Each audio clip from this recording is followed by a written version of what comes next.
అదేదో ఆడదాని ఇప్పుడు స్వేచ్ఛ కాదు. ఎవరికి అవసరం? బందిఖానాలో ఉన్న ఉన్న వాళ్ళకి వాళ్ళకి స్వేచ్ఛ అవసరం. అవసరం. Yes. ఆల్రెడీ నీకు స్వేచ్ఛ ఉన్నప్పుడు నేను ఏదైనా చేయడానికి స్వేచ్ఛ ఉంది అనుకోవడం అనేది కరెక్ట్ కాదు. అవధులు లేని స్వేచ్ఛ అసలు స్వేచ్ఛే కాదు. కాదు. ఇక్కడ తను పాపం ఫస్ట్ ఒక మ్యారేజ్ చేసుకున్నారు. అవును. అది ఫెయిల్ అయింది. ఆ ఫెయిల్ అయిన తర్వాత ఇప్పుడు మీరు చెప్పారు ఆ మ్యారేజ్ ఎలా అయింది, ఏంటయింది, అవును. దాన్ని నేను సున్నితంగా పరిశీలించిన తర్వాత కూడా ఉమ్. అక్కడ కూడా ఒక కరెక్ట్ పార్ట్నర్ ని తను కనెక్ట్ కాలేకపోయింది. కరెక్ట్. రచనలు వేరు, అవును.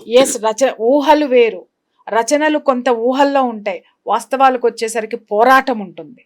ఆ పోరాటంలో తను ఓడిపోయింది. ఈరోజు ఎప్పుడూ కూడా మనం దేనికి కనెక్ట్ అయ్యి ఉండాలంటే పోరాటంతో కనెక్ట్ అయ్యి ఉండాలి, వాస్తవానికి కనెక్ట్ అయ్యి ఉండాలి. ఆ వాస్తవం కోసం పోరాడడానికి మనల్ని మనం ఎప్పుడూ సిద్ధం చేసుకోవాలి. చూడండి, జీవితం నిరంతర పోరాటం అండి, నిరంతరం పోరాటమే. ఈరోజు మనకి సినిమాల్లో చూపించినట్టు, రీల్స్లో చూపించినట్టు, ఇప్పుడు ఒక చిన్న విషయం, అమ్మాయి ఫొటోస్ అన్ని చూడండి, ఒక లగ్జరియస్ లైఫ్ లీడ్ చేస్తున్న అమ్మాయిలా ఉంటుంది. ఇవాళ అమ్మాయి ఇల్లు చూడండి ఎలా ఉందో, ఒక మధ్య తరగతి ఉమెన్ ఇల్లు లాగా ఉంది. అంటే పోర్ట్రేట్ చేసే దాన్ని చూసేసి మనం అలాగే ఉంటది జీవితము అని చాలా మంది ఆడపిల్లలు ఫీల్ అవుతారు.